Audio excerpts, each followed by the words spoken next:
I was never one of the popular kids in school. Actually, I had no friends. There seemed to be something about me, an aura or something, that kept people away. I wasn't always friendless. I used to play with the kids from my neighborhood all the time. We'd play tag, street hockey, soccer, baseball, all kinds of games. And I miss those days. It all changed the day before my 13th birthday. I got into a fight with my parents about something so stupid I can't even remember what it was about. But I do remember what I said. I said that I hated them, and that I never wanted to speak to them again. I stormed out of the house with my parents trying to catch me. Next door, my friends were playing soccer. One of the kids kicked the ball, and it went flying towards me. I kicked it into the street, where a car ran over it and popped it. But I just kept running away. I ran through my neighbor's yard and up to Alkek Road, a busy street that led to the highway. My parents were right behind me, begging me to come back home. I took the first chance I had and ran across the road in between a clearing of cars and into the forest on the other side of the road. I ran to the treehouse me and my buddies built. We made a pact that it was our secret spot and we wouldn't tell anybody about it, not even our parents. So I knew I'd be safe there. Every day of my life, I wish I'd never said the words, or did the things I did. I wish I'd just suppressed that childish tantrum and went to my room to calm down instead of that treehouse, because after I calmed down and came home, my mom was crying hysterically. My dad was comforting her. I felt really bad and I wanted to apologize, but instead I went up to my room to sleep. That was the last day I had any friends. They were still mad about the soccer ball incident, and they must have told everyone else in school to not be friends with me, because nobody talked to me ever again. My parents didn't even talk to me. I must have really hurt them. So here I am, 17 years old, a junior in high school, and without a friend in the world. I've grown used to it,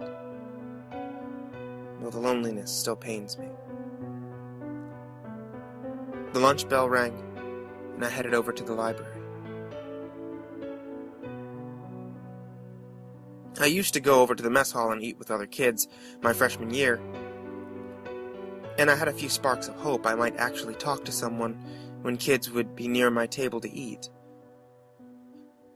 But every time there was a remote chance that I could have a meal in the company of others, they would stare towards me. No one ever makes eye contact with me. They just walk away and find another table to sit at. I prefer the library.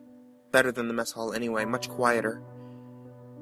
I've grown to love reading ever since I've been wiped from existence. I found the book Huckleberry Finn, placed on the table where I usually sit. It's been years since I read that book, so I started reading it. I sat in the library reading the book until I was finished. I skipped my classes for the rest of the day. I knew I wouldn't get in trouble because, just like my parents and all the other kids, the professors ignored me. Also, when I finished the book, there was a half hour of school left, and not wanting to go to class, I left early. While walking home, I was thinking about Huck, and how he ran away, and then pretty soon I was thinking about running away myself. I spent the whole afternoon planning what I was going to do. I had no money to my name and no experience at all, except at being self-reliant. I figured that it was better than nothing. I figured my best bet would be to head south.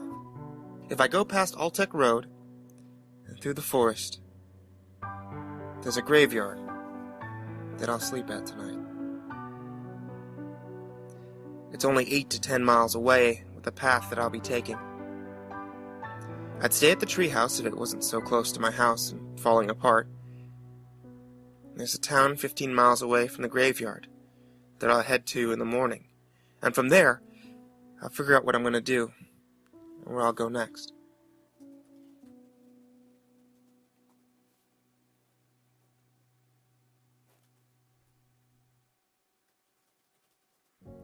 It's midnight now, and I have my backpack ready with spare clothes, a blanket and other items I may need. I slowly open the door to my parents' room to give my mom a kiss goodbye. I hear her cry my name at night in her sleep every once in a while. Even though she refuses to speak to me, I know she still loves me. I stand over her sleeping body and I give her a kiss on the forehead and hug her goodbye. A tear rolls down her cheek and she whispers she misses me.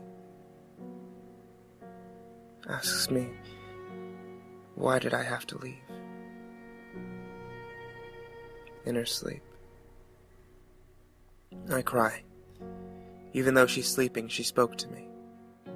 The first words that I ever heard directed towards me in 4 years. I'm sorry, Mama. But I can't stand being alone anymore. I need to leave. You're not alone. I'm always here for you, baby. I love you. Now you are. But when you're awake, I'm all alone, I thought to myself. Goodbye, Mama, I said to her for the last time.